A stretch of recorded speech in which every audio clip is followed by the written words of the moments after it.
Hello and welcome to this Backwards Compatible Comics View. Today we're looking at Johnny Red number 1 and number 2.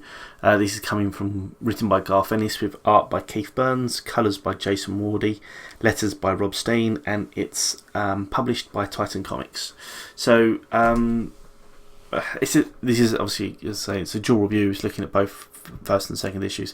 The reason is because the second issue really leads straight from the first. Obviously it makes no sense, but it makes complete sense. But the idea with Johnny Red is that we're looking back at World War II. We're looking at a English pilot who has dropped out of the RAF and has found himself on a trawler on the way to Russia that gets bombed. He basically jumps in an airplane which is a Hurricane and ends up becoming a daredevil Russian pilot. Obviously still with English background, so there's obviously a bit of an issue there, which plays out quite nicely, and that really comes to a head in issue 2. Issue 1, the idea is it's really setting the scene. What we're looking at is it's a gentleman trying to find that Hurricane in modern day times. So it's a kind of a look backwards. He finds someone who was there during the fighting, and then obviously that leads back into more of the problem. That leads back into the actual story, if that makes sense. So it's obviously a story being told from the future. Main thing to say is Keith Burns' art. As you can see when it's flicking through, faces are not bad. You know, there's nothing there which is horrible. There's nothing there which I would say is majorly amazing. Planes though, my god!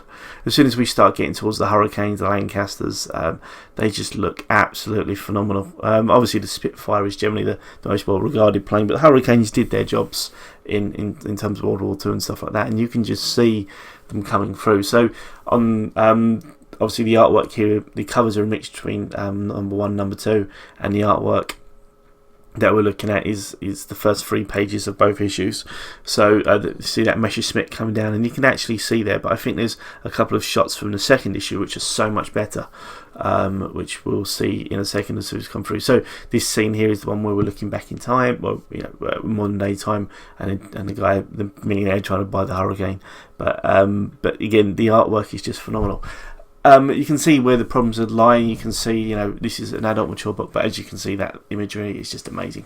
I personally feel when the story's building up quite nicely, and it is one of those things. It is a book of its time. There's lots of NKVD stuff going on, obviously, and lots of RAF things as well. So it's definitely a book of its time.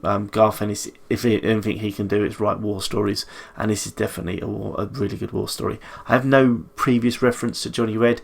This is all I have, but what I've had so far is absolutely excellent, and it's really a title to watch. So thank you very much for watching. Take care and good night.